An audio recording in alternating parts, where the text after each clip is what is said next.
হাবিবি কিবরিয়া আল্লাহর সামনের দিকে বলে আত্তাহিয়াতু লিল্লাহ ওয়াসসালাতু ওয়াত-তাইয়্যিবাত। ও আল্লাহ, আমার যত শারীরিক, আমার যত আত্মিক, আমার যত মালি ইবাদত আছে সব কিছু আমি তোমার জন্য উৎসর্গ করে দিলাম।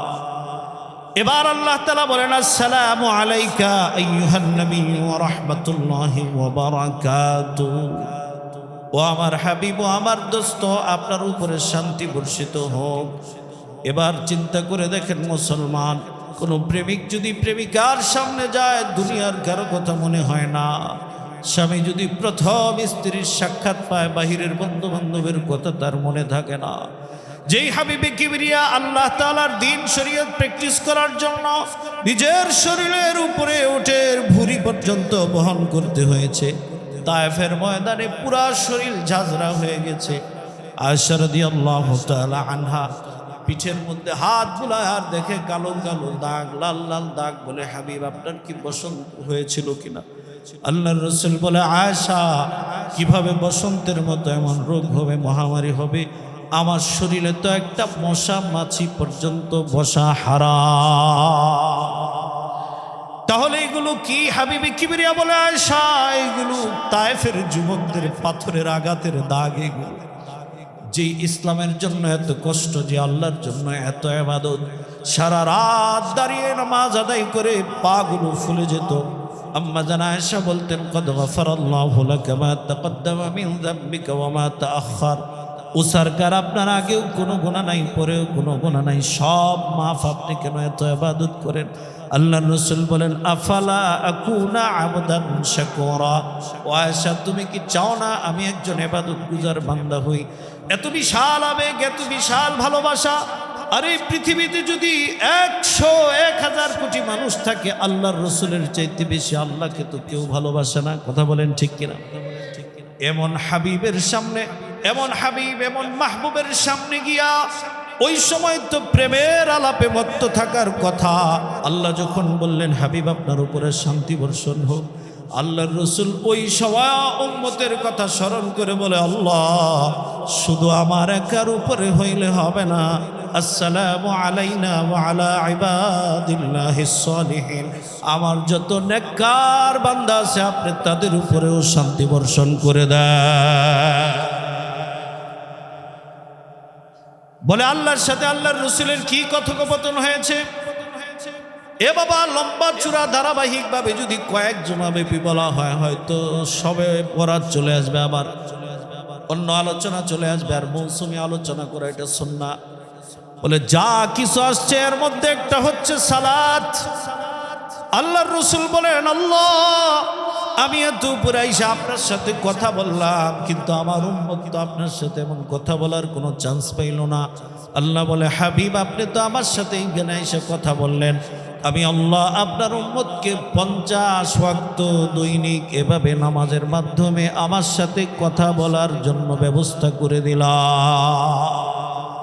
এই মেরাজের কথা আল্লাহ তাআলা বলতে গিয়ে বলেন, সুবহানাল্লাযী আসরা বিআবদিহি লাইলাম মিনাল মাসজিদিল হারাম, যে আমি আমার বান্দাকে, আমি সুবহান, আমি আমার বান্দাকে লাইলাম, মুফাসসিরিন কেরাম বলে লাইলান পুরা রাতকে বুঝায় না, মাত্র রাত্রের অল্প কিছু অংশে, এই অল্প সময়ের মধ্যে আমি আমার দোস্তকে মক্কার তার চাচাতো বোনের ঘর উম্মে হানির ঘরে বিশ্রামরত অবস্থায় ছিলেন। আল্লাহর রাসূল বলেন যে আমার আধো আধো ঘুম, একটু সজাগ, এরকম অনেক সময় এরকম ঘুম আছে যে ঘুমে মনে হয় আশপাশের কথাগুলো বোঝা যায়, কিন্তু কিন্তু আশপাশের কথাগুলো বোঝা যায়, কিন্তু ঘুমও আবার চোখের মধ্যে আসে। এরকম একটা অবস্থার ঘুমের মধ্যে মানুষ যখন থাকে, তখন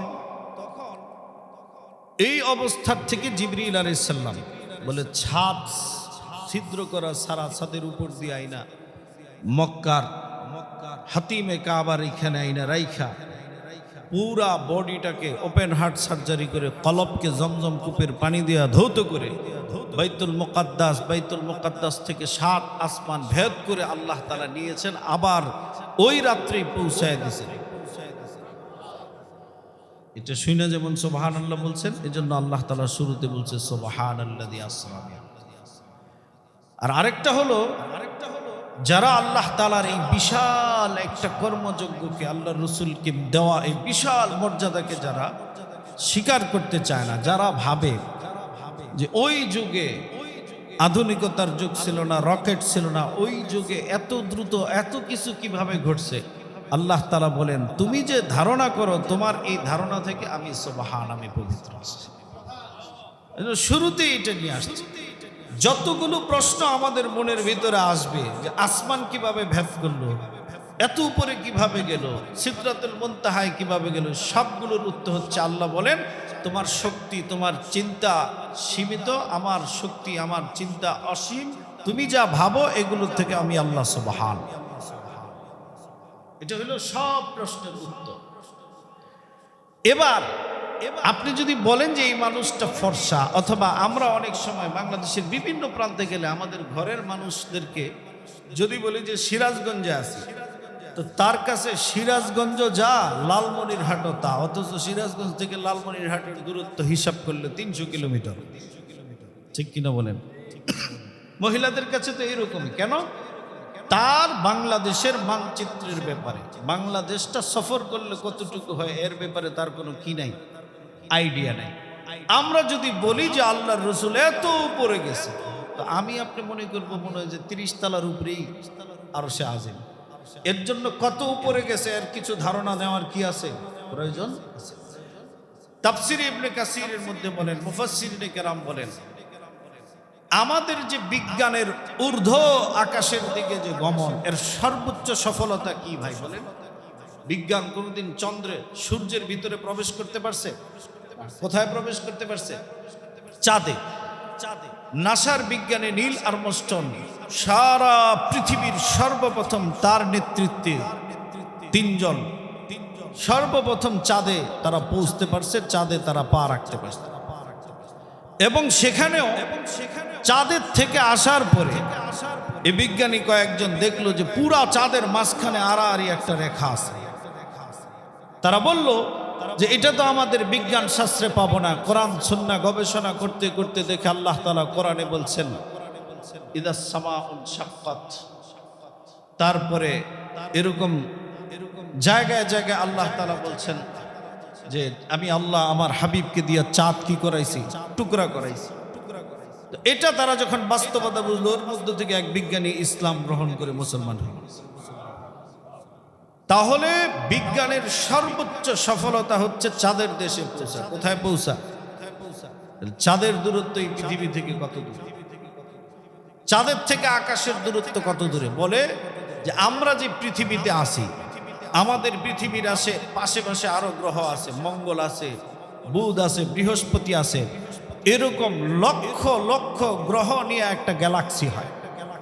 আবার লক্ষ লক্ষ গ্যালাক্সি নিয়ে একটা গ্যালাক্সি গুচ্ছ হয়। আবার লক্ষ লক্ষ গ্যালাক্সি গুচ্ছ নিয়ে একটা মহা গ্যালাক্সি হয়। বলে যে এই আসমানের নিচে এমন কোটি কোটি মহা গ্যালাক্সি আল্লাহ তাআলা বানায়। তাহলে ওই সব কিছুর সাথে কম্পেয়ার করলে পৃথিবীটা একটা শস্য দানার মতো। আর আল্লাহ তাআলার আরশে আজিম, আল্লাহ তাআলার যে কুরসি, সেটা কত বড়। তাফসীর ইবনে কাসিরের মধ্যে আসছে বিশাল বড় একটা স্টেডিয়ামের মাঝখানে 1 টাকার 60টা কয়েন রেখে দিলে যেমন দেখা যাবে, আল্লাহর আরশ কুরসির তুলনায় 7 আসমান 7 জমিন এত ছোট দেখা যাবে। এরপরে আরো আসছে যে এই পৃথিবী থেকে দুনিয়ার সবচাইতে বেশি দ্রুত গতিতে চলে হচ্ছে আলো। দ্রুত গতিতে চলে কি? আলো। যে কারণেই শীতলক্ষার এই পারে দাঁড়ায় যদি আপনি টানবাজারে দেখেন যে একটা ট্রান্সফরমার বাস্ট হয়েছে, তাহলে দেখবেন সাথে সাথে আলোটা আপনার চোখে আসবে, কিন্তু ট্রান্সফরমার বাস্ট হওয়ার আওয়াজটা আপনার কানে আসবে আরো কয়েক সেকেন্ড পর। ঠিক কিনা বলেন? তার মানে শব্দের গতির চাইতে আলোর গতি বেশি, আর দুনিয়ার সব কিছুর গতির চাইতে আলোর গতি বেশি। আশ্চর্যজনক ভাবে বিদ্যুতের আরবি কি জানেন? বিদ্যুতের আরবি হচ্ছে আল বরকা। অর্থাৎ কোরআনে কারীমে যে আল্লাহ তাআলা বলছেন ইয়াকাদুল বারকু ইয়াখতাফু আবসারাহুম কুল্লামা আযালাহুম মাশাউ ফি, যখন বিদ্যুৎ চমকাইতো, আকাশ যে বিদ্যুৎ চমকাইতে তারা একটু পথ চলতো, আবার বন্ধ হয়ে গেলে থেমে যেত। ওই বিদ্যুতের আল বারকা থেকে বরাক, অর্থাৎ আল্লাহ তাআলা তার হাবিবকে যে বাহন দিয়া ইসরা করাইছে, মেরাজ করাইছে, ওইটা বিদ্যুতের গতিতে চলত। এবার কত উপরে নিছে বলে দুনিয়ার সবচেয়ে বেশি দ্রুত গতির হচ্ছে বিদ্যুতের আলোর দ্রুত গতি। পৃথিবীতে এমনও অনেক তারকা আছে যেই তারকার সৃষ্টির পর তার আলোটা এই জমিনে এসে পড়ে না। আল্লাহু আকবার। তাহলে কত বড় এই আকাশ! এখনো আমরা কোথায় আছি? এই আসমানের নিচের গবেষণা, এই আসমানের নিচের আলোচনার মধ্যে আছি। তো সেখানে এই জমিন থেকে বিদ্যুতের গতিতে, আলোর গতিতে প্রথম আকাশে পৌঁছতে 500 বছর লাগে। কয়শো বছর লাগে? 500 বছর। আর বিজ্ঞানের এই আধুনিক যুগেও আলোর গতিতে চলতে পারে এমন কোনো বাহন দুনিয়াতে নেই। বিমান 850, 900, সর্বোচ্চ 1000 স্পিডে চলে। বিমানের চাইতে বেশি ধরেন রকেট চলে, ওইটার যদি আরো ডাবলও ধরেন তো মাত্র 2000 কিলোমিটার বেগে চলে। কিন্তু এর চাইতে আপডেট আর কোনো কিছু নেই। সেই প্রথম আসমানে 500 বছর যাইতে লাগে। বলে যে প্রথম আসমানের যে ছাদ, ওই ছাদটা আবার এই জমিন থেকে আসমানের যতটুকু দূরত্ব, এতটুকু দূরত্ব। এভাবে দ্বিতীয় আসমান, তৃতীয় আসমান, এই সব কিছু ভেদ করে আল্লাহ তাআলা তার হাবিবকে মেরাজে নিয়েছেন। কেন? আল্লাহ তাআলা বলেন, দুনিয়ার মানুষ, তোমরা বিজ্ঞানের চাঁদ গবেষণা শুই না, চাঁদে যাওয়া গবেষণা শুই না, তোমরা হয়তো আমার হাবিবের সাথে কম্পেয়ার করে বলবা যে দুনিয়ার শ্রেষ্ঠ মানুষ যদি মুহাম্মদুর রাসূলুল্লাহ হয়, তাহলে মুহাম্মদুর রাসূলুল্লাহ তো চাঁদে যাইতে পারে নাই। তোমরা এই সমস্ত ছোট্ট ছোট্ট কোনো কিছুর সাথে আমার হাবিবকে কম্পেয়ার করবা। এ কারণে আমি আল্লাহ এত উপরে আনছি, এত উপরে আনছি, এত উপরে আনছি যে কিয়ামত পর্যন্ত দুনিয়ার সব বিজ্ঞানীরা মিলে আমার হাবিবের সাথে তুলনা দেওয়ার মতো কোনো বিষয় খুঁজে পাবে না। সেইখানে আল্লাহ তাআলা নিছেন মেরাজ করেন। মেরাজটা আল্লাহ তাআলা কেন করাইলেন? বলে আল্লাহ রাসূল সাল্লাল্লাহু আলাইহি ওয়াসাল্লামের চাচা আবু তালেবের হাতে আব্দুল মুত্তালিব অর্পণ করেছেন মৃত্যুর আগে, যে তোমার আমার অবর্তমানে তুমি আমার এই নাতিকে দেখা রাখবে।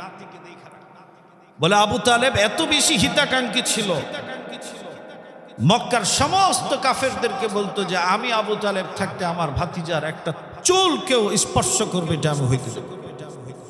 এমনকি নবুয়তের 7ম বৎসর থেকে 10ম বৎসর পর্যন্ত শিয়াবে আবি তালেবের ভিতরে, যেখানে রাসূল করিম সাল্লাল্লাহু আলাইহি সাল্লামকে বন্দী করে রাখা হয়েছে, এর ভিতরে আবু তালেব রাসূলের মহব্বতে স্বেচ্ছায় কারাবরণ। শিয়াবে আবি তালেবের ভিতরে খাবার, অন্ন, বস্ত্র, বাসস্থানের এত দুর্দশা ছিল। আপনারা রাকিকুল মাকতুমের ভিতরে আসছে, ওর ভিতরের বাচ্চাদের খাবারের আর্তনাদ আর চিৎকার কান্নাকাটি পুরা মক্কায় ছড়ায় যায়, আশপাশের মানুষরা পর্যন্ত শুনতো। এর ভিতরে আবার হযরত খাদিজাতুল কুবরা রাদিয়াল্লাহু তাআলা আনহার ইন্তেকাল হয়ে গেল, যিনি রাসূল করিম সাল্লাল্লাহু আলাইহি ওয়াসাল্লামকে এত সাপোর্ট দিয়েছেন, নিজের সব সম্পদ ইসলামের জন্য, দ্বীনের জন্য উজাড় করে দিয়েছেন। এই সময়টা এমন হইল, মানুষের একটা মনে হইল যে আল্লাহ যদি মুহাম্মদ সাল্লাল্লাহু আলাইহি ওয়াসাল্লামকে এত ভালোই বাসতো, তাইলে তার এই দৈন্য দশা, তার এই দুর্দশা, তারই হতাশা আল্লাহ তাআলা সারা দুনিয়াকে দেখায় দিলেন যে আমি আমার হাবিবকে এমন সান্ত্বনা দিব যেটা কিয়ামত পর্যন্ত মানুষের কাছে, দুনিয়ার মানুষ 7ম আশ্চর্য গণে, এর ভিতরে চীনের প্রাচীরেও গণে। বলেন চীনের প্রাচীরের আশ্চর্য আর 7 আসমান ভেদ করার আশ্চর্যের মধ্যে কত তফাৎ! সুবহানাল্লাহ। একটু তফাৎ না, কোটি কোটি গুণ তফাৎ। শুধু তফাৎ না, তুলনা না করার মতো তফাৎ, তুলনা না করার মতো। তুলনা জিনিসটা কি এটা বুঝেন? আরবিতে একটা প্রবাদ আছে যেটাকে তাসবিহ দেওয়া হয় আর যার সাথে দেওয়া হয়, একটাকে বলে মুসাব্বা বিহি আর একটা বলে মুসাব্বা। যারা তুলনা দেয় আর যার সাথে তুলনা দেয়, বলে এটার কায়দা কি, কার সাথে কারে তুলনা দেওয়া যাবে? বলে ন্যূনতম একটু সম্পর্ক থাকলে দেওয়া যাবে। যেমন বাসর রাত্রে স্বামী তার স্ত্রীকে খুশি করার জন্য বলল তুমি দেখতে চাঁদের মতো। চাঁদের সাথে তার কি মিল আছে? তার চেহারা কি চাঁদের মতো বড়? চাঁদের মতো যদি আলো হইতো তাতে শ্বশুর বাড়িতে পাওয়ার আকাশ শাখার সাথে পুইরা সব সারকার হয়ে যায়। কোন দিক দিয়ে মিল আছে বলেন? চাঁদের অক্সিজেন, চাঁদের মাটি, কোনো কিছুর সাথে কি ওই স্ত্রীর মিল আছে? শুধুমাত্র চাঁদ দেখতে সুন্দর, সেও দেখতে সুন্দর, এই এতটুকু মিলের কারণে কি দিছে? তুলনা দিছে। এই যে আমরা জান্নাত জাহান্নামের তুলনা দিই, এই যে মেরাজের তুলনা দিতে গিয়ে অনেক কিছু বললাম, একটাও তুলনা দেওয়ার উপযুক্ত না, শুধুমাত্র বুঝানোর স্বার্থে এই তুলনাগুলো দেওয়া। তো এই সময় আল্লাহ তাআলা তার হাবিবকে মেরাজ ঘটাইছেন, উম্মে হানির ঘর থেকে আইনা সিনা চাক করছেন, বুরাকের ভিতরে জিবরিল আমিন উঠছেন, তার পিছনে হাবিবে কিবরিয়া মুহাম্মদুর রাসূলুল্লাহ সাল্লাল্লাহু আলাইহি ওয়াসাল্লাম আয়েশা বাইতুল মুকাদ্দাসে থামছেন। থামার পরে বাইতুল মুকাদ্দাসে আল্লাহর হাবিব দেখেন একটা পাথরের মধ্যে বুরাক বাঁধা হয়েছে। আল্লাহর হাবিব দেখেন অসংখ্য মানুষ, শত শত মানুষ বাইতুল মুকাদ্দাসে নামাজের জন্য দাঁড়ায় আছে। এর ভিতরে জিবরিল আমিন আল্লাহর রাসূল সাল্লাল্লাহু আলাইহি ওয়াসাল্লামকে হাতে ধরে সামনে দিয়ে দিয়েছেন ইমামতি করতে। ইমামতি করার পরে জিবরিল বললেন, ইয়া রাসূলুল্লাহ, ইয়া হাবিবাল্লাহ, এই যে যারা আপনার পিছনে নামাজ পাঠ করছে এরা প্রত্যেকেই হচ্ছে সমস্ত নবীগণকে আল্লাহ তাআলা এই জায়গায় জমা করে দিয়েছে। বাইতুল মুকাদ্দাসে আসার সময় মাঝখানে কিছু ঘটনা ঘটছে, যেই ঘটনাগুলো মক্কার মানুষ যখন অস্বীকার করলো যে মুহাম্মদের এই মেরাজ, এই ইসরা সশরীরে হয় নাই, এগুলো প্রলাপ, তখন মুহাম্মদুর রাসূলুল্লাহ সাল্লাল্লাহু আলাইহি ওয়াসাল্লাম বলছেন যে আমি তো ওই কাফেলার পাশ দিয়ে গিয়েছিলাম, ওই কাফেলার একটা পাত্র ছিল, ওইখান থেকে আমি পান করেছিলাম। তো মক্কার কাফেররা জিজ্ঞেস করছে ঘটনা কি তাই? বলে যে হ্যাঁ।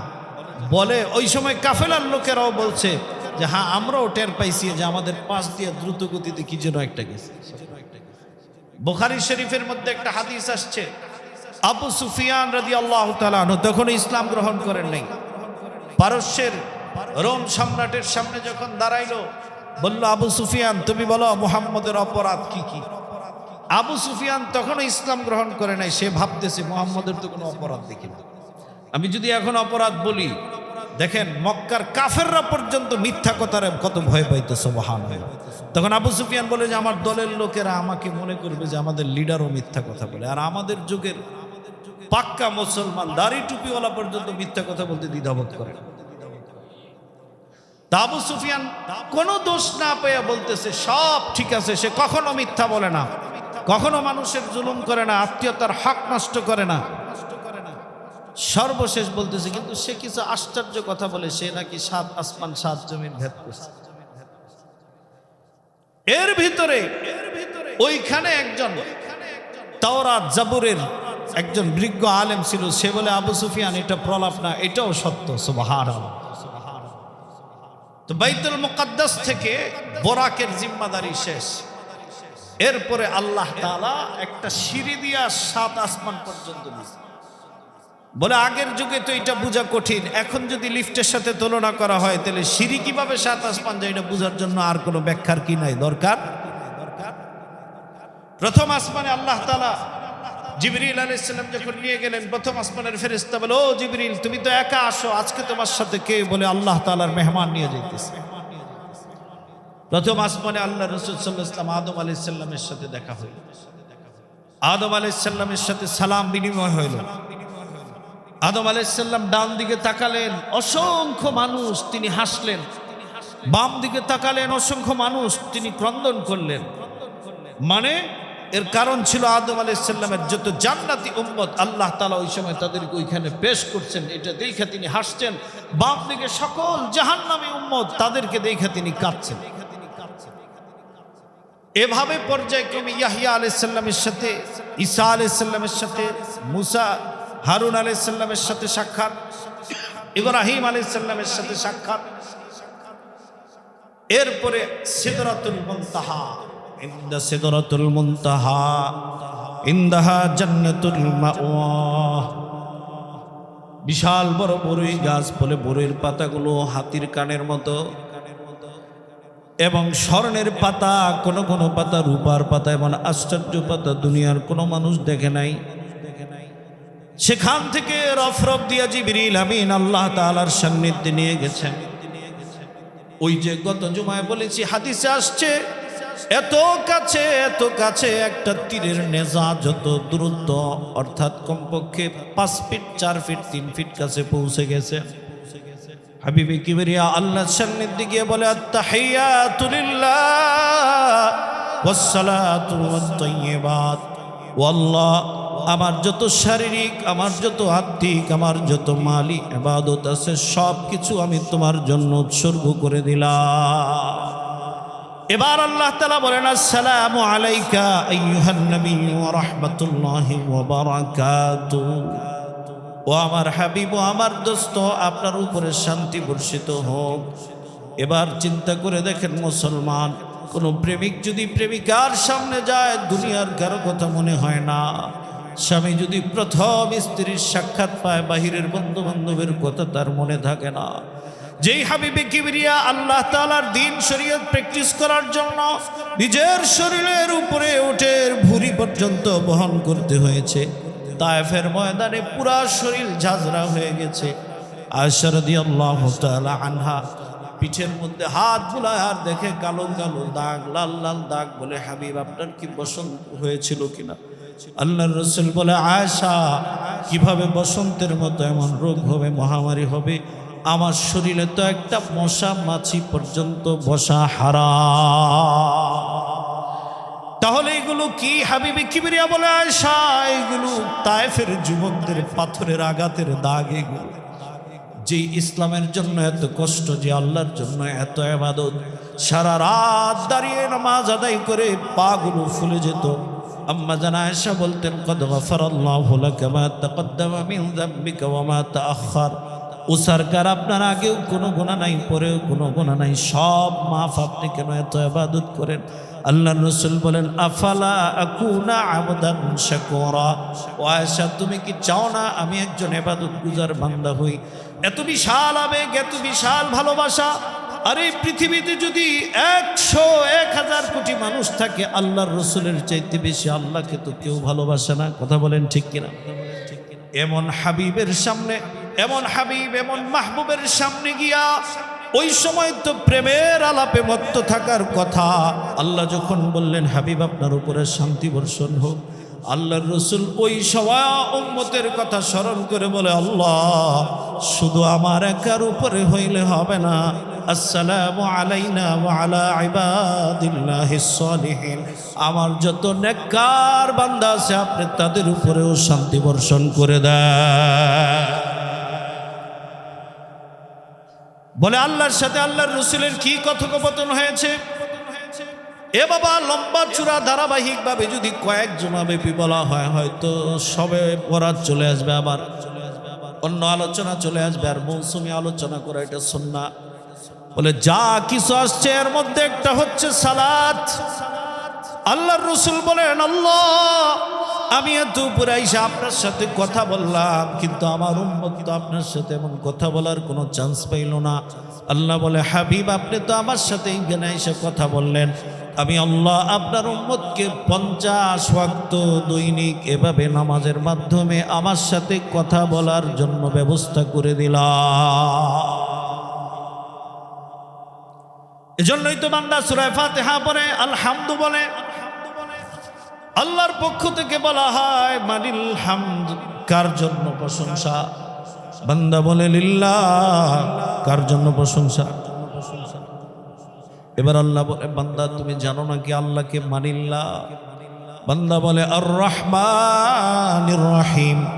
আল্লাহ, আমি আপনার পুরা না চিনলেও জানি আপনি রহমান, আপনি রহিম। সুবহানাল্লাহ।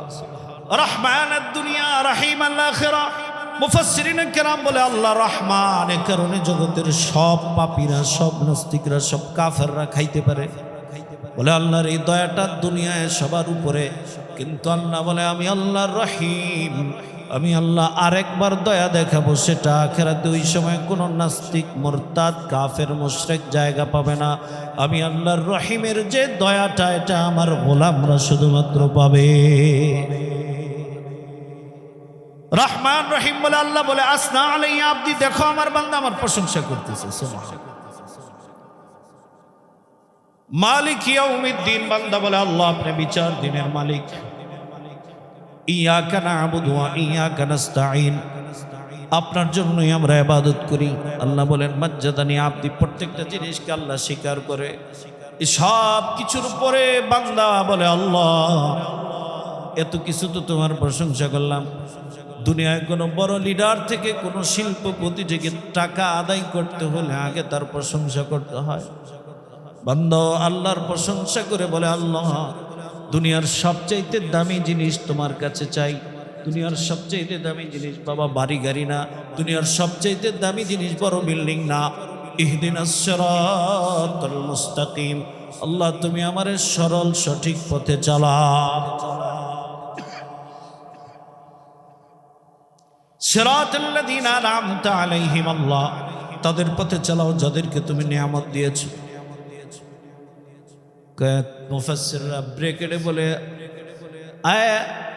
আন'আমাল্লাহু আলাইহিম, কাদেরকে নিয়ামত দিয়েছেন? মিনান নাবিয়্যিন ওয়াস সিদ্দীকিন ওয়াস শুহাদাই ওয়াস সালিহিন, যারা নবী, যারা সিদ্দিক, যারা সালিহিন, যারা শহীদ, তাদেরকে যেই নিয়ামত দিছো আমারেও দাও। সুবহানাল্লাহ। আরে দুনিয়ায় সূরা ফাতিহার চাইতে বড় দোয়া আছে? গায়রিল মাগদুবি আলাইহিম, আল্লাহ চালায়ও না তাদের পথে, চালায়ও না। কাদের পথে? মাগদুবি আলাইহিম ওয়ালাদ-দাল্লিন। মাগদুব মানে ইহুদি, দাল্লিন মানে নাসারা। ইহুদ নাসারারা যেই পথে চলে গেছে তাদের পথে চালায়ও না আল্লাহ। ইমামও বলে আমিন, মুসল্লিও বলে আমিন, মসজিদের ভিতরে যত ফেরেশতা আছে তারাও বলে আমিন। বলে তিন পক্ষের আমিন যদি কোনোদিন একসাথে উচ্চারণ হয় ওই দিনের দোয়াটা কবুল হয়ে যায়। আল্লাহ তাআলা আল্লাহর হাবিবের সাথে মেরাজ থেকে তিনটা জিনিস আনছেন। অনেক আলোচনা, অনেক বিষয়ের মধ্যে তিনটা বড় জিনিস। এক নাম্বার হচ্ছে নামাজ। এই নামাজ নিয়ে যখন আল্লাহর রাসূল নিচে আসতেছেন, মুসা আলাইহিস সালাম কয় আপনি তো খুশি, কয় বিশাল বড় উপঢৌকন, কয় এত খুশি হয়েন না, আপনি তো দুনিয়ায় অনেক দামি কিন্তু আমার পরে আসছেন, উম্মত বড় কঠিন জিনিস, এত আমল করবে না, আপনি একটু কমান। জানেন না এইভাবে গেছে আসছে। 5 ওয়াক্তের সময় মুসা আলাইহিস সালামকে দেখেন আপনার উম্মতের মধ্যে আমার ধারণা আর কি এটা বলছে যে অনেক লোক আছে শুধু সপ্তাহে জুমার নামাজ পড়বে, আপনি পারলে সাপ্তাহিক করে আনেন নামাজটা, অথবা শুধু 2 ঈদের ব্যবস্থা করে আসে, এরকম একটা কিছু হয়তো বলছে। কি বলেন? আচ্ছা বলেন তো 5 ওয়াক্ত নামাজের মুসল্লি আর সাপ্তাহিক মুসল্লি বেশি কোনটা? তাহলে এটা হইতে পারে না, এটা তো অস্বাভাবিক কিছু। পরে আল্লাহর রাসূল সাল্লাল্লাহু আলাইহি ওয়াসাল্লাম যে উত্তরটা দিছে যে ও মুসা পয়গম্বর, আমার লজ্জা লাগতেছে এর বেশি যাওয়ার জন্য। সুবহানাল্লাহ। আল্লাহ আর আল্লাহর হাবিবের মানসা ইচ্ছা তো একই হবে। এরপরে গেলেও কি আপনার মনে হয় যে আরো কমায় দিত? না। আল্লাহু আকবার। 2 নাম্বার কি আসছে বলে সূরাতুল বাকারার শেষের আয়াত, আমানার রাসূলু বিমা উনজিলা ইলাইহি মির রাব্বিহি ওয়াল মুমিনুন কুল্লুন আমানা বিল্লাহি ওয়া মালাইকাতিহি ওয়া কুতুবিহি ওয়া রুসুলিহি লা নুফাররিকু বাইনা আহাদিন মির রুসুলিহি ক্বালু সামি'না ওয়া আতা'না গুফরানাকা রাব্বানা ওয়া ইলাইকাল মাসীর। لا يكلف الله نفسا إلا وسعها لها ما كسبت وعليها ما اكتسبت ربنا لا تؤاخذنا إن نسينا أو أخطأنا ربنا ولا تحمل علينا إصرا كما حملته على الذين من قبلنا ربنا ولا تحملنا ما لا طاقة لنا به واعف عنا واغفر لنا وارحمنا أنت مولانا فانصرنا على القوم الكافرين। পারলে এই আয়াতগুলো বের করে তরজমা পড়বেন, বাংলা দেখে পড়বেন। বড় চমৎকার অর্থ। এটা মেরাজের উপঢৌকন। আরেকটা উপঢৌকন কি? আল্লাহর হাবিবকে অপশন দেওয়া হয়েছে, আল্লাহর হাবিব আপনি আপনার কত পার্সেন্ট উম্মতের ব্যাপারে শাফাআত হবে এটা নিয়ে একটা দেন দরবার হয়েছে। সুবহানাল্লাহ। দেন দরবার মানে আল্লাহ রসুল আবেদন করছে, আল্লাহ পাক কবুল করছে। এক পর্যায়ে আল্লাহর হাবিব বলছেন, ও আল্লাহ, আমার সব শিরিক মুক্ত উম্মতকে জান্নাত কবুল করার আগ পর্যন্ত আমি ওই সংখ্যায় রাজি হব না। যত উম্মত আছে শিরিক মুক্ত ইবাদত করবে তাদের সবাইকে আপনি হাসরের ময়দানে মাফ করবেন, এই নিশ্চয়তা দেন। সুবহানাল্লাহ বলেন। ভাইটাল তিনটা মেরাজের উপরে, আরো অনেক কিছু আছে। আমি একবার অনেক বছর আগে ছাত্র জীবনে মুফতি মনসুরুল হক সাহেবের বয়ান শুনছিলাম। যারা আলেমদের ব্যাপারে খোঁজ খবর আছে আপনারা চিনেন, মানে রহমানিয়া আরবিয়া মাদ্রাসার মোহতামিম, যেটা আবরার বলে নাকি বা ভিন্ন একটা নাম আছে, রহমানিয়া দুইটা, একটার প্রিন্সিপাল উনি একবার বলছিলেন যে মেরাজের থেকে যত উপঢৌকন আনছেন এর মধ্যে সিঙ্গা লাগানো একটা আছে। সুবহানাল্লাহ বলে। এটা বললে তো আমার সময় নাই, বললে লম্বা চূড়া কথা হবে। শরীরের ব্যথা, এইটা সেটা, তারপরে পুরুষের পৌরুষিক সমস্যা, অনেক কিছুর সমাধান হচ্ছে যে সিঙ্গা লাগায় না। সিঙ্গা লাগানোটা তো শুনতে বলার সাথে সাথে বাইদ্য বেড়ার বেডির কথা আমাদের জেহেনে এসে পড়ছে। এটা না, আধুনিক যে হিজামা লাগায়, হিজামা সেন্টার আছে না জায়গা, এইখানে তো একটা ইয়া ছিল, সাইনবোর্ড ছিল মসজিদের সামনে। এটা অনেক উপকার আসছে এই ব্যাপারে তার এখন কথা বলা, অনেক উপকার। আপনি দেখবেন কাতারে, মিডল ইস্টে, কুয়েতে এই হিজামাকে অনেক গুরুত্ব দেওয়া হয়। জীবনে অন্তত 1-2 বার হইলেও সুন্নতের নিয়তে এটা করা উচিত। শারীরিকভাবে অনেক, মানে অনেকের, আমাদের এক আলেম আছে উনি বলে যে ডায়াবেটিস পর্যন্ত অনেকটা নিয়ন্ত্রণ হয় এই হিজামা লাগাইলে, কারণ শরীরের রক্তের যে টক্সিন আছে, খারাপ জিনিস আছে, এগুলো সে বের করে দেয়। এক কাপ 200 টাকা, মানে এখানে ওইখানে যে কাপগুলো লাগায় না, এই এক একটা হিসাব আছে, ওটা হলো তাদের বিজনেস পলিসি, কিন্তু এটা সুন্নাহ দ্বারা প্রমাণিত একটা চিকিৎসা। সুবহানাল্লাহ। আগের যুগে একটা সিস্টেমে ছিল, কিন্তু এখন আধুনিক হয়েছে। আগে মিডল ইস্টে ছিল, এখন তো অনেক কিছু মিডল ইস্টের বাংলাদেশে চলে আসছে, কারণ অনেক মানুষের যাতায়াত, এই সংস্কৃতি সভ্যতা মানুষ শিখে। আরাবিয়ান দুনিয়ার সব খাবার এখন বাংলাদেশে পাওয়া যায়, এটা তো আগে ছিল না। তো এটা একটা সুন্নাহ, এটা নিয়ে আসছে।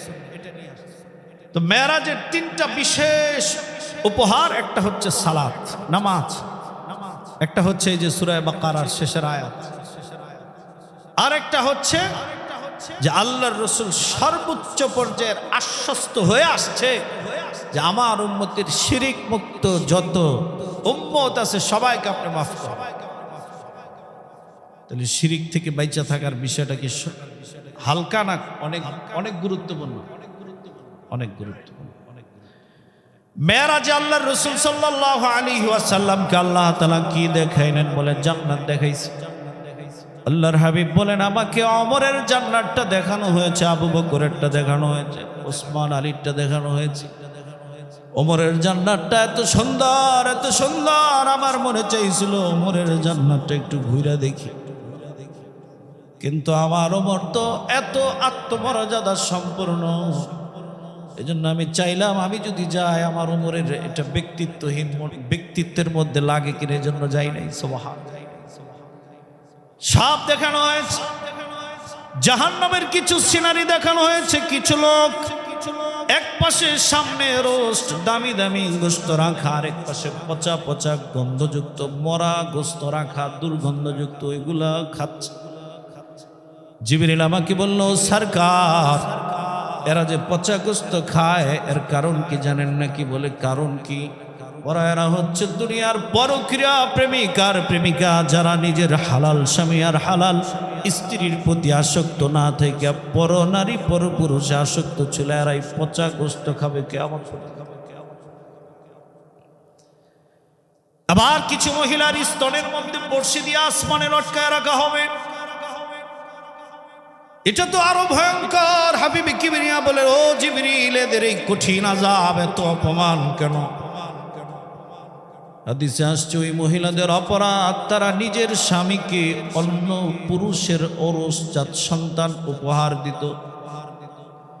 তার মানে তাদের একটা বৈধ স্বামী সমাজে ছিল, কিন্তু তারা বাচ্চা নিত পরপুরুষ থেকে। নাউজুবিল্লাহ।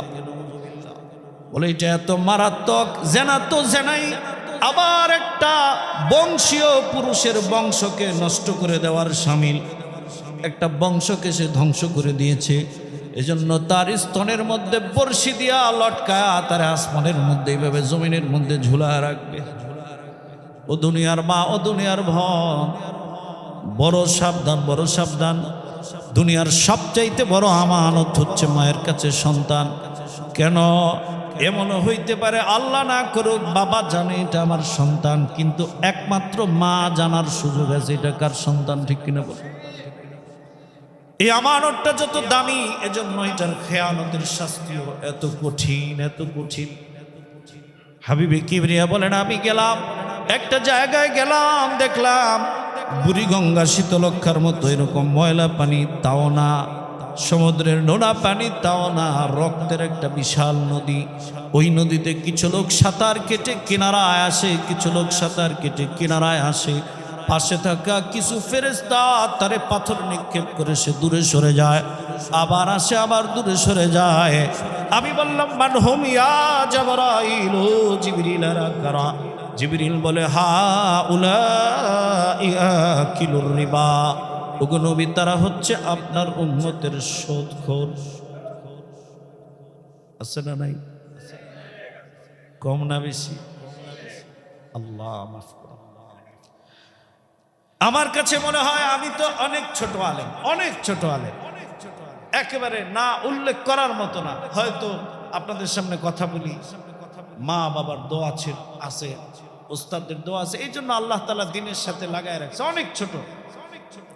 আমার দৃষ্টিতে যত কোরআন হাদিস আছে, সুদের মতো এত নিকৃষ্ট, এত ভয়াবহ শাস্তির কথা অন্য বিষয় নাই।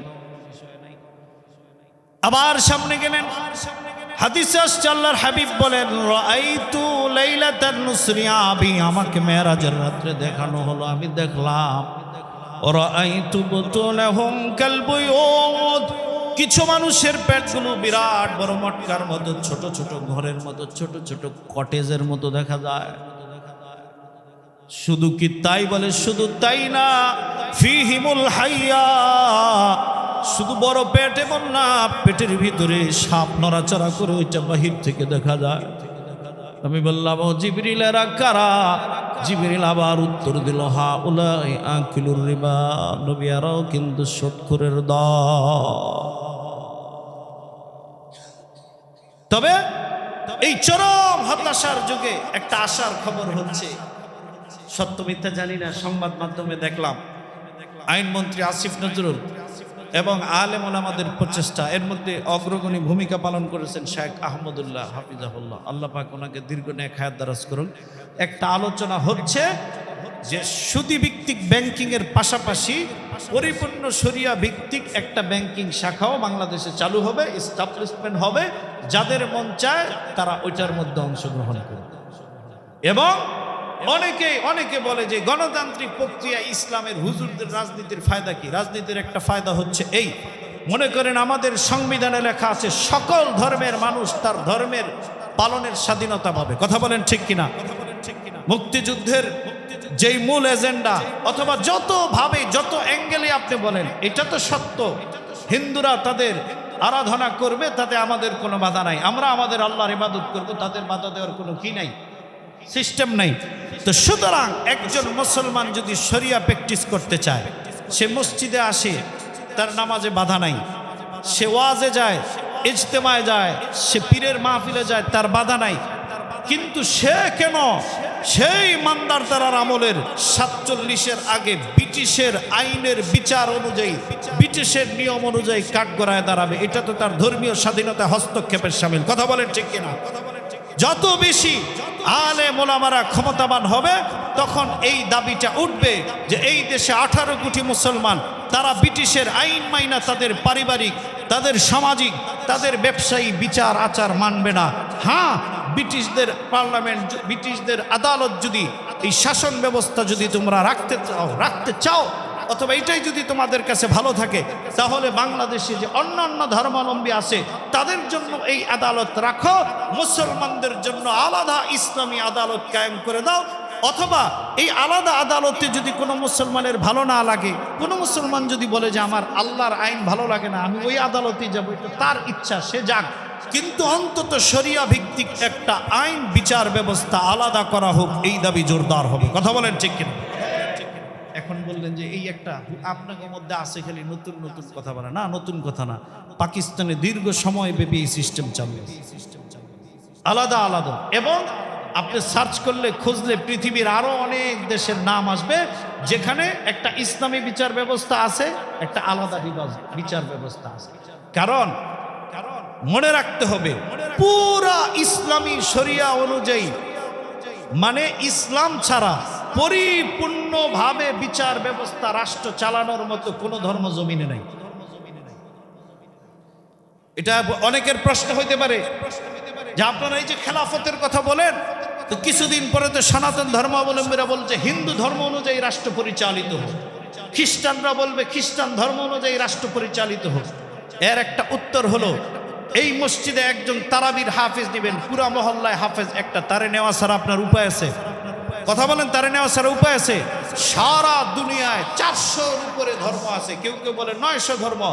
কোন ধর্মের কোন ধর্মযাজক, সর্বোচ্চ ধর্মযাজক দেখাইতে পারবে না একটা রাষ্ট্রের এ থেকে জেড পর্যন্ত তাদের ধর্ম অনুযায়ী কোনো নিয়ম আছে? নাই নাই নাই, একমাত্র ইসলামী আছে, এ থেকে জেড পর্যন্ত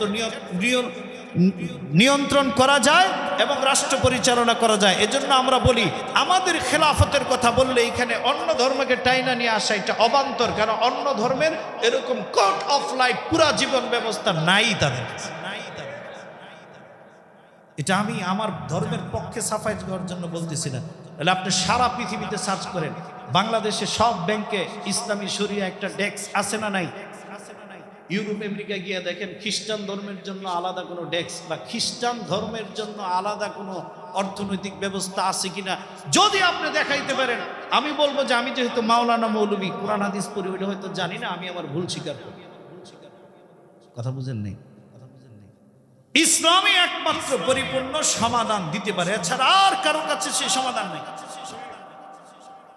এই অর্থ ব্যবস্থা বলেন, সব কিছুর ব্যবস্থা বলেন, এটা শুধুমাত্র দিতে পারে ইসলাম। তবে ইসলাম দিলে অন্যদের কি ক্ষতি? ক্ষতি না। বলেন, ইসলাম কোন জায়গায় বলে নাই যে অন্য ধর্মের কোন ইবাদত আরাধনাকে বন্ধ করে দাও বা অন্য ধর্মের আরাধনাকে ডিস্টার্ব করো, এরকম কোন সিস্টেম আছে? নাই। এজন্য ভাই, এবং আপনারা আচ্ছা বাংলাদেশের দিকে তাকান, বাংলাদেশের দিকে তাকান, বাংলাদেশে যে মুসলিম পারিবারিক বন্টন নীতি, এটা পরিপূর্ণ সূরা নিসার ইউসিকুমুল্লাহু ফি আওলাদিকুম লিযযাকারি মিসলু হাযযিল উনসাইন, এখান থেকে শেষ পৃষ্ঠা পর্যন্ত এক পৃষ্ঠার নিয়ম কানুন বাংলাদেশে এখনো। আপনি বলেন, এই যে ব্রিটিশরা যে আইন আদালত বানাইছে, তারাও তো পারিবারিক ক্ষেত্রে রিসার্চ করে দেখছে, তারা যদি এই পারিবারিক জমি জামার সমাধানটা তাদের নিজস্ব থিওরিতে দিতে পারতো, তাহলে কি বসে থাকতো? তাহলে তারা এই জায়গায় এসে কোরআন একটা নিল কেন? যেহেতু তাদের কাছে এই সমাধান নাই। কথা বলেন ঠিক কিনা? যেহেতু তাদের কাছে কোনো সমাধান নাই, এই জন্য কোরআন থেকে ধার নিছে।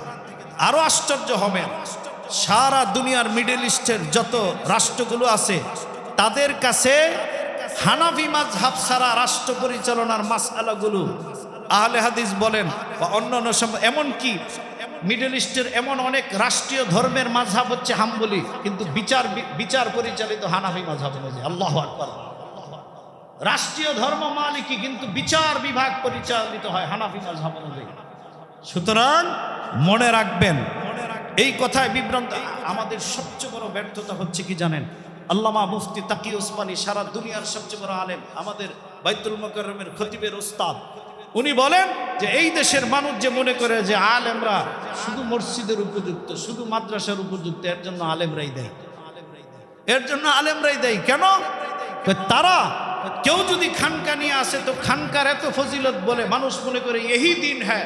কেউ যদি তাবলিগ করে তো তাবলিগের এত মৌলিক হিসেবে বাইসানে মানুষ মনে করে এই দিন হ্যাঁ। রাষ্ট্র পরিচালনারও যে যোগ্যতা আছে। আরে আপনাদেরকে আমি বলি, গত 4-5 দিন আগে এক ইউনিয়ন ভূমি অফিসে গেছি, মনে করেন বন্দর নাম, ওইটার নাম বললে তো বুঝে ফেলবে, বন্দর ইউনিয়ন ভূমি অফিস। তো উনি বলতেছে যে নিচের ঠিকানায় আর বন্দর আসবে না। আমি বললাম যে আসবে। ওটার এসিলেন উনি। তো বলে কিভাবে আসবে? আমি বললাম ঢাকা বিশ্ববিদ্যালয়, ঢাকা মেডিকেল, ওইটা হচ্ছে ওই ঢাকা হচ্ছে নামের অংশ, আর নিচেরটা হচ্ছে ঠিকানার ঢাকা। পরে চুপ হয়ে গেছে। আচ্ছা বলেন ওই চেয়ারে আমি বসলে এমন কোন কাজ আছে যেটা সে পারে আমি পারি না? বলেন নাই। কিন্তু এর মূল কারণ হচ্ছে ব্রিটিশরা এই দেশে গোলামীর জিঞ্জির পরাইছে 200 বছর। ব্রিটিশরা দেখছে যে আমাদেরকে বিতাড়িত করার ক্ষেত্রে আলেমদের অগ্রগণী ভূমিকা, এজন্য এমন একটা সিস্টেম চালু করে গেছে, রাষ্ট্রের কোথাও আলেম নাই। তারা দেখছে যে তাদেরকে যদি বাঘ যদি খাঁচার থেকে ছেড়ে দেওয়া হয় তাহলে শিয়ালের পাল, খেক শিয়ালের পাল তাদের গর্তে ঢুকে যাইতে বাধ্য হবে। এজন্য সিস্টেমটাকে এমন করছে, মানুষ মনে করে হুজুর মানে মসজিদ, হুজুর মানে মাদ্রাসা, হুজুর মানে ওয়াজ মাহফিলের চান্দা। কথা বলেন ঠিক কিনা? এই সিস্টেম থেকে বের হয়ে আসতে হবে যদি রাষ্ট্রের উন্নতি আমরা চাই। যারা আল্লাহকে ভয় করে, যারা কোরআন সুন্নাহর অনুসরণ করে, তারা যত বেশি পাওয়ারফুল হবে, রাষ্ট্রের মানুষ ন্যায় ইনসাফ তত বেশি পাবে। তো মেরাজের থেকে আল্লাহ রাসূল সাল্লাল্লাহু আলাইহি সাল্লাম অনেক আযাব দেখছেন। কারো জিহ্বা কেচি দিয়ে কাটা হইতেছে। এরা কারা? লিমা তাকুলুনা মা লা তাফআলুন। যারা বলে একটা আমল করে আরেকটা, ওয়াজ করে একটা আমল করে আরেকটা, এরকম অনেক কিছু দেখা মক্কায় আসছেন। মক্কায় আসার পরে হযরত আবু বকর সিদ্দিক রাদিয়াল্লাহু তাআলা আনহু তো নির্দ্বিধায় স্বীকার করছেন। এগুলো সেই যুক্তিবাদীর আমল থেকে আপনারা জানেন, এগুলো আর বলার নতুন করে কিছু নাই, এই ওয়াজ জানেন। কিন্তু ভয়ের বিষয় হচ্ছে ওই সময়ও কিছু নতুন মুসলমান মুরতাদ হয়ে গেছে, এটা বিশ্বাস করতে পারে, তাদের ঈমান দুর্বল ছিল। তারপরে তারা জিজ্ঞেস করছে বাইতুল মুকাদ্দাসের দরজা কয়টা, জানালা কয়টা বলো। তা আল্লাহর রাসূল আচ্ছা বলেন, আমি যে এখানে এত বছর থেকে আসি, আমি তো এখন হুট করে বলতে পারবো না পুরো বিল্ডিং এ কয়টা জানালা। এই জানালা গোনার জন্য কি সপ্তাহে আসি আমি? পরে আল্লাহর রাসূল তো ঘাবড়ায় গেছেন। আল্লাহ তাআলা পুরা বাইতুল মুকাদ্দাসকে রাসূলের সামনে ধরছেন যে আপনি গুনা গুনা বলে দেন। এইরকম মেরাজের কিছু শিক্ষা আছে আমাদের। মেরাজ থেকে কি শিক্ষা, এগুলো আজকে দেরি হয়ে গেছে, এগুলো আবার কোনো এক সময় বলবো। কিন্তু আজকে এতটুকু বলি, আল্লাহ তাআলা যাকাত ফরজ করেছেন মেরাজের রাত্রে না আগে পড়ে? কথা বলেন, মেরাজের রাত্রে না আগে পড়ে? আগে পড়ে। রোজা ফরজ করেছেন মেরাজের রাত্রে না আগে পড়ে? অর্থাৎ আপনি আমাকে 500 টাকা হাদিয়া দিবেন, 2000 টাকা হাদিয়া দিবেন, অথবা একটা কিছু দিবেন, এটা ইমাম সাহেবের কাছে, মুয়াজ্জিন সাহেবের কাছে দিয়া বলবেন যে এটা ওনারে দিয়া দিয়েন। কিন্তু আপনি যদি আমার একটা স্বর্ণের বিস্কিট দেন, তাহলে কি ইমাম মুয়াজ্জিনের কাছে দিয়ে দিবেন, না আপনার বাসায় নিয়ে দিবেন? আপনার বাসায় নিয়ে কি দারোয়ানের সামনে দিবেন, না রুমে নিয়ে দিবেন? শুধু রুমে নিয়ে দিবেন না খাস কামরায় নিয়ে দিবেন? তো দুনিয়ার এত বিধান আল্লাহ তাআলা আসমান থেকে নাজিল করছেন হয়ে গেছে, কিন্তু আল্লাহ নামাজটাকে এত উপরে নিয়ে তারপরে রাসূলকে হাদিয়া দিছে। তার মানে বোঝা যায় আউয়ালু মা ইউহাসাবু বিহি ইয়াউমাল কিয়ামাতি আস-সালাত। যত ইবাদত আছে সব কিছুর উপরে নামাজ প্রায়োরিটি পাবে। এটা আজকের আমাদের মূল আলোচনার মেসেজ। আল্লাহ তাআলা আমাদেরকে নামাজের ইহতিমাম করার তৌফিক